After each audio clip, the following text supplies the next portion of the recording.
ही उन्होंने ये कहा कि मैं चाहता था कि इंडिया के साथ जो रवाबित हैं वो रहें और अच्छे ताल्लुकात रहें और वक़्त ने ये साबित किया है। देखिए, अपना नवाज शरीफ साहब की इस बात पे 100% वो दुरुस्त कह रहे हैं।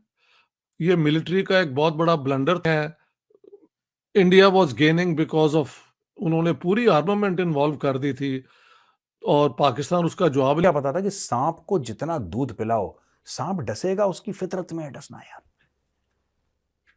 सांप डसेगा। सांप गिलहरी थोड़ना है, सांप खरगोश थोड़ना है, सांप तो फिर सांप है। और अब मोदी जी को पता लग गया, अब दोस्ती वोस्ती भूल जाओ भारत के साथ, अब पिटोगे बेटा। ये दोनों चीजें, अब एक भारत ब्रांड है, वो कह रहे हैं कि हम ब्रांड है, हम पॉलिटिकल, इकोनॉमिक, सोशल जो है वो एक आइडिया देंगे। एक नया ट्रेंड बन चुका है कि अब मुल्कों के हेड जो है वो सेकंड जनरेशन इंडियन है। तो ये वाकई मैं उनसे एग्री करूंगा कि भारत इज अ ब्रांड, और ये भारत ब्रांड था, पहले भी था। मैं इसकी बात ये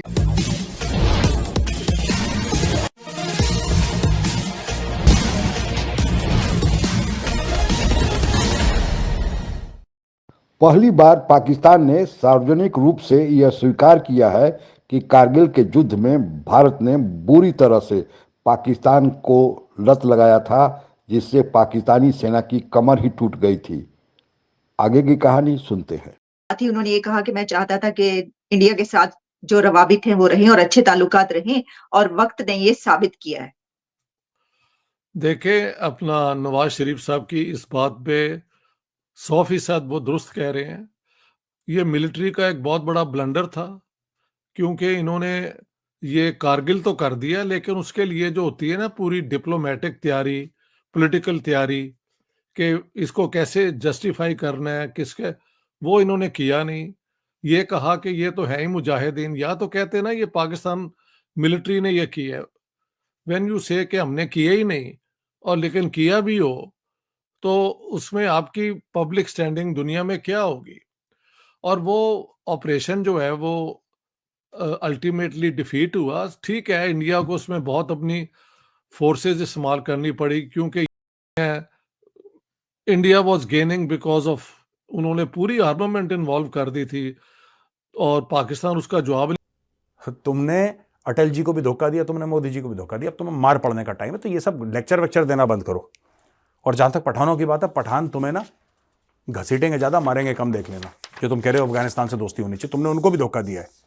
कोई ऐसा बचा नहीं है जिसको पाकिस्तान ने धोखा। पता था कि सांप को जितना दूध पिलाओ, सांप डसेगा, उसकी फितरत में है डसना यार। सांप डसेगा।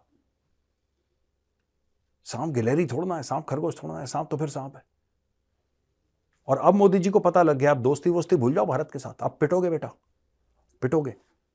कुछ करने की कोशिश करी तो पहले बेइज्जती होगी, फिर मार पड़ेगी। और पूरी 25 करोड़ की बेइज्जती होगी और 25 करोड़ को मार पड़ेगी। देख लेना, बहुत तुमसे दोस्ती यारी सब कुछ करके निभा के देख लिया। हमें पता लगा कि कुत्ते की पूंछ 12 साल नली में रही थी और टेढ़ी की टेढ़ी निकली बाहर। और ये इंडिया कन्विंस हो गया है और इन लोगों ने दोस्ती करने की कोशिश करी। मैंने फिर बोला, एक नया ट्रेंड बन चुका है कि अब मुल्कों के हेड जो है वो सेकंड जनरेशन इंडियन है। तो ये वाकई मैं उनसे एग्री करूंगा कि भारत इज अ ब्रांड, और ये भारत ब्रांड था, पहले भी था। मैं इसकी बात ये करूंगा कि जो मजीद मैं भारत के अपने सब कॉन्टिनेंट की हिस्ट्री पढ़ता हूं तो नजर आता है कि हाउ सिविलाइज दे वर। मैं जो टेक्सला यूनिवर्सिटी के अंदर 2000 स्टूडेंट्स थे at the time when Alexander attacked that region. 2000 teachers उस यूनिवर्सिटी में होना आप मामूली समझते हैं चीज उसको। और फिर ये हिस्ट्री बताती है कि वहां पे जब आर्यंस आए थे तो वेद की किताबें उनके साथ थी।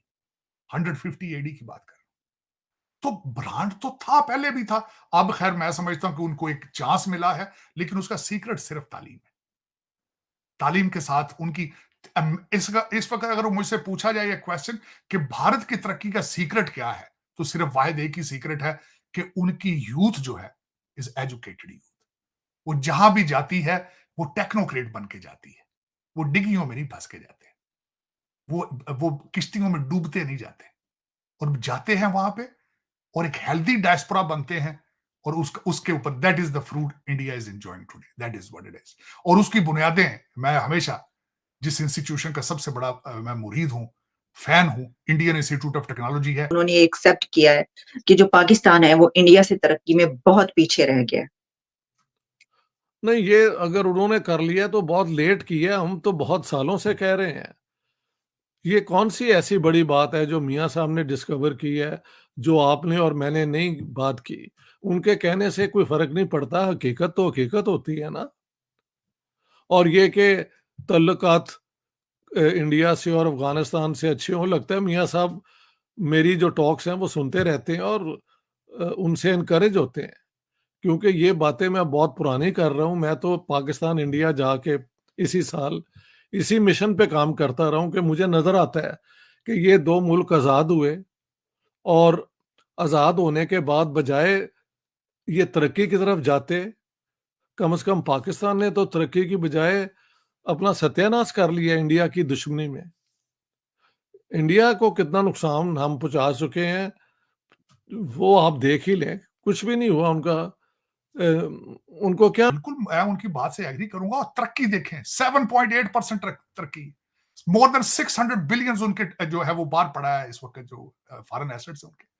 आप देखें कि आगे दुनिया में मैं समझता हूं कुछ चीमा साहब चीज बचने ही नहीं जो भारत में नहीं बन रही, जो भारत बना के देगा। दुनिया की फार्मेसी वो बन गया, दुनिया के डिफेंस हर चीज वो बनाएगा, तेजाज को वो सारे, अफ्रीका को असला सारा वो बेच रहे हैं। जहां जहां गैप आ रहे हैं Bharat is filling it up. एक पॉइंट छोटा सा ऐड करना चाहता हूँ। ताड़ साहब, नरेंद्र मोदी साहब ने 2 महीने पहले ये कहा है कि हम 800 मिलियन गरीब लोगों को 1 साल तक गंदम देंगे। ताड़ साहब, गुर्बत तो फिर वहां पे भी बड़ी है। पॉपुलेशन जो है चीमा साहब, इसमें कोई शक नहीं, इतना बड़ा कंट्री है आज भी। बल्कि मैं जिनके इलेक्शन को बड़ा क्लोजली देखता रहा हूं, उनमें मैं कई चीजों से एग्री नहीं किया। जिस तरह मैं कहता हूं कि मेरी होम स्टेट है मध्य प्रदेश, वहां पे चौहान साहब ने कहा लाडली बहना प्रोग्राम बना के उन्होंने लोगों को 3 बार रह चुके प्रधानमंत्री और फिर से बनने वाले भावी प्रधानमंत्री नवाज शरीफ ने अब सार्वजनिक रूप से यह स्वीकार किया है कि भारत से पंगा लेकर पाकिस्तान अब बच नहीं सकता है। भारत ने कारगिल में तो पाकिस्तान की कमर तोड़ ही दी थी, लेकिन भारत ने जिस तरह आर्थिक और राजनीतिक कूटनीतिक नाकाबंदी करके पाकिस्तान को दर दर के लिए भीख मांगने के लिए छोड़ दिया है, और जो आतंक पाकिस्तान भारत में भेजने की कोशिश कर रहा था, अब भारत ने ऐसा पासा पलट दिया है कि पाकिस्तान खुद ही आतंक का शिकार हो गया है। अब पाकिस्तान को रास्ता नहीं दिखाई दे रहा। यहाँ तक कि मुस्लिम देश, जिन्हें बिरादर मुस्लिम देश कहते पाकिस्तान नहीं थक रहा था, वे भी अब भारत के साथ व्यापार करना, संबंध बनाना अच्छा समझते हैं। यहाँ तक कि चीन, जो पाकिस्तान का सदाबहार दोस्त माना जाता था, अब चीन भी पाकिस्तान से पीछे हाथ हटा रहा है। भारत के साथ दुश्मनी होने के बावजूद भी चीन का व्यापार 100 अरब से ज़्यादा है, जबकि पाकिस्तान के साथ मात्र 6 अरब। पाकिस्तान के भावी प्रधानमंत्री को देर से ही सही समझ में आ गया तो सही है, पाकिस्तान का शायद कुछ भला हो जाए, लेकिन पाकिस्तान एक ऐसा सांप है जिस पर भरोसा करना शायद ठीक नहीं होगा। हालांकि आगे क्या होगा वक्त ही बताएगा, लेकिन अभी पाकिस्तान घुटनों पर आया हुआ है, गिड़ा रहा है कि भारत से संबंध सुधर जाए।